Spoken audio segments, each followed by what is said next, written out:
What's up guys, and welcome back to another episode of Career Mode. This is episode number 124. And we start today's episode off with a bid here for David Calabria. Dortmund putting in an offer for our Italian right back. This actually happened in the last episode. You might have missed it. It was right towards the end of the episode when I was showing you the Zaniolo injury.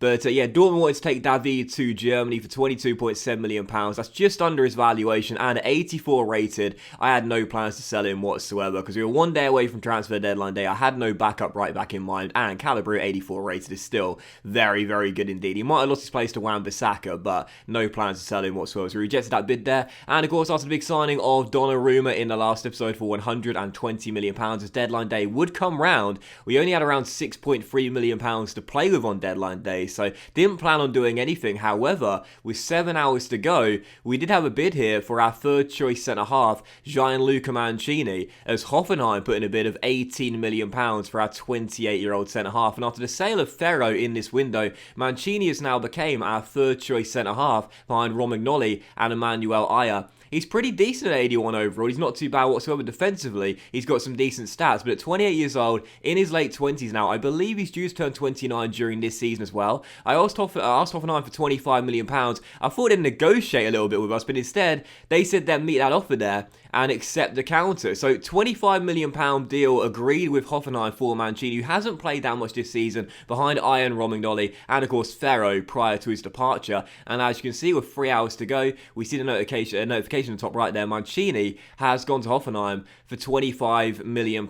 So we see 19 million out. I didn't plan to do anything on deadline day, but I didn't plan to do anything in January, to be honest. And of course, we ended up selling Ferro and Pau Lopez and signed Donnarumma. So I didn't plan to do anything. When the bid came in, I thought I might as well negotiate. And £25 million for Mancini, that's a brilliant sale there. That's £11 million over his valuation. Again, at 28 years old, he's not going to get any better than 81 overall. And for £25 million, that's a really good sale there. So that bumped our budget up to around £26 million in total. And there were tons of centre-backs on my transfer shortlist. And that's why I wasn't against selling Mancini on deadline day if a bid came in. Cristante as well, I was considering selling, but no bids came in for him. But there were tons of players on my shortlist. The one I really wanted to replace Mancini with was Daniele Rugani.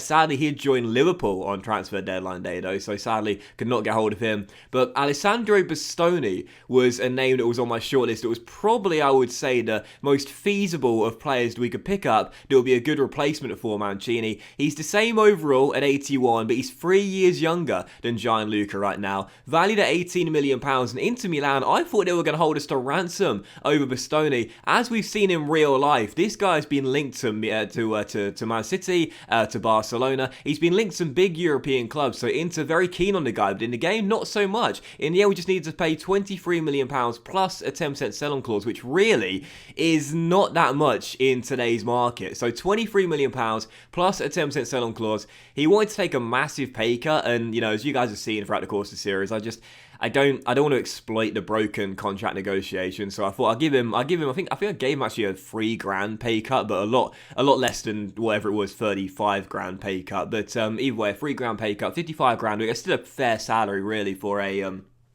new third choice centre-half.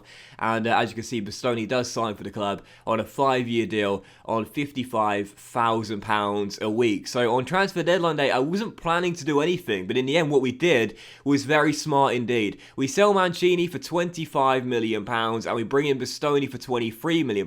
Yes, 10% sell-on clause on the guy, but whilst they're the same overall at 81 rated, Bastoni is 3 years younger than Mancini, and I'd imagine still has a couple more ratings to grow as well. So very happy with that. He's been ever present as part of Inter Milan's Serie A side this season, playing 15 games for Inter and scoring a goal in the Serie A as well. And his stats are really nice as well. 85 strength, 81 interceptions, 86 defensive awareness, 87 slide tackle, which is really good as well. All of his key stats are in the defensive areas, and I'm very happy to bring him in. So he's like a bit of an upgrade on Mancini, even though they're the same overall, as he's 3 3 years younger. He's not smaller either. They were both 6'3". He's got a low attacking work rate, which I love on a centre-back, so he's never going to stray too far away from his position, and a medium defensive work rate. And of course, we know he's not going to take Rob McNolly or Ayer's place in the first 11, but as a new backup third choice centre-half, 3 years younger than Mancini, and again, I'd imagine still has 1 or 2 ratings to grow. I'm really happy with that signing there, and he was cheaper as well, so a brilliant piece of business on transfer deadline days. Yeah, one sale and one signing on transfer deadline day, and that would wrap up the January transfer window, where as you can see, our rivals didn't actually do much strengthening whatsoever. We've had Inter got weaker. You've had a bit of a clear out selling Werner. They also sold a couple other players as well. They did sign João Cancelo though from Man City, but I'm really happy with the business we did. Yes, of course we sold Ferro. Yes, of course we sold Paul Lopez, 2 players we're going to miss a lot, and we sold Mancini as well. But to bring in 2 fantastic replacements in Bastoni, who as we know is linked to some very, very, very big European clubs right now in real life, and doing very well for Inter in real life and in the game it seems as well. And to bring in Donnarumma as well, 92 rated goalkeeper. I have to say, I think we've done some really, really good business there, and I'm very happy with what we've done in the January window. And it really is crazy because again, I had literally no plans to do anything whatsoever in this January window. Like, as we were coming into the transfer window, I was like, oh, you know, we're top of the table right now. We've only lost 1 game all season long. We don't need to change things. Bang, we sell the Golden Glove winner of last year, Paul Lopez. We sell Ferro at 88 rated. We sell Mancini, what had become our third choice centre-half after the sale of Ferro. And we bring in Bastoni from Inter Milan, who is really, really good right now, in very good form. And we signed Donnarumma, 92 rated goalkeeper. It was crazy how the January window just exploded into life when I thought literally nothing was going to happen. But I must admit, this Roma side is now looking even better than it was in December a month ago. I'm so happy with what we've done in January. It was totally unexpected, but our side has gotten stronger, our side has gotten younger, and our side has got a lot more exciting, and I believe it's got more of a chance now to hit our domestic double aims this season and reach the Champions League final as well. 20 games into the Serie A, 19 wins on the board. We're currently 8 points clear of the holders Juventus in second place and 10 clear of Fiorentina in third, and now 11 clear of Milan in fourth. Destiny is firmly in our own hands right now. All we've got to do is make sure we don't choke away what should be our first Serie A title. Right now we're on course for it, but I better touch wood because I don't want to jinx it like I've done so many times throughout the course of my career mode saves.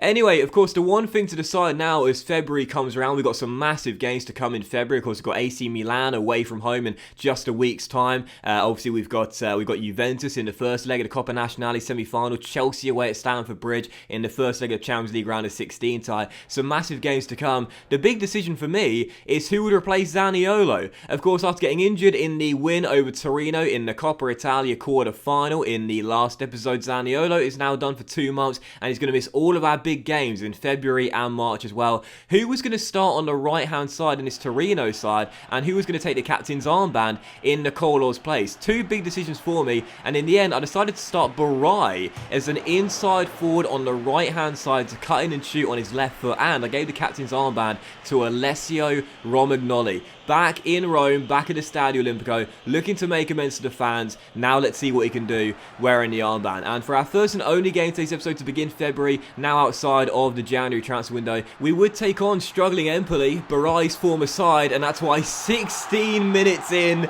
this was not one bit of a surprise. Ollie Shaw almost scored his first goal in professional football with an amazing volley just a few minutes prior to this. But in the 16th minute, Ivan Toney rolls the ball to Barai, and our new number 19 against his former side. I gave him the nod tonight. I said, with Nicolo down, this is your former club. This is your chance, Barai. Show us what you're made of. And what a goal from our number 19. Wonderfully bent effort into the bottom corner as he shows respect with the celebration as well against his former side. And in the first half, it was all Antonino Barai. This guy was just on fire in the 24th minute.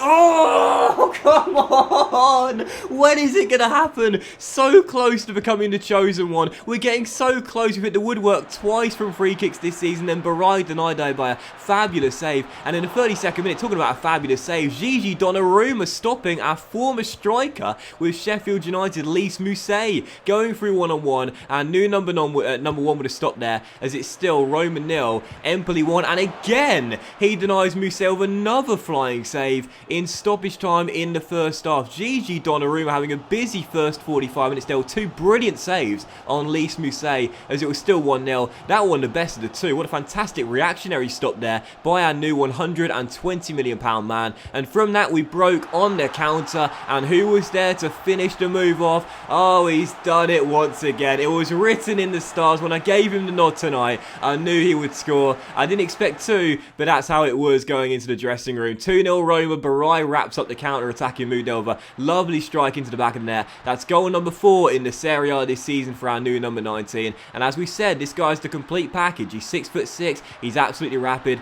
All he needs is a clinical finish. That's why we're training it so much. And on the pitch tonight, he was showing he clearly still possesses it right now. So final score was Roma 2, Empoli 0. The visitors, to be fair, rocked up the Stadio Olimpico and did really well. We've won every single game at home this season. However, they had a couple of great chances in the first half, and had it not been for Donnarumma making those fabulous saves, they could have came away with a point. In the end, Barai's brace is all we need to get the 3 points and maintain our winning run. We've now won, I think it's 17 or perhaps even 18 games on the trot as we remain top of the table in the Serie A to begin February, 8 points clear of Juventus. And again, touch wood, this could be our first Serie A title, and it'll be disappointing if we don't hold on to top spot between now and the end of the season. 17 games to go even. Destiny is firmly in our own hands. But that was today's episode of Career Mode, guys. So big thank you for watching if you have enjoyed it. And if you did enjoy today's episode, please drop a like. Much love to you all. Have a fantastic day, and I'll see you for the next episode of Career Mode very soon. It's a cracker. We've got Donnarumma returning home away at the San Siro against Milan, and in the first leg of the Coppa Italia semi-final against Juventus.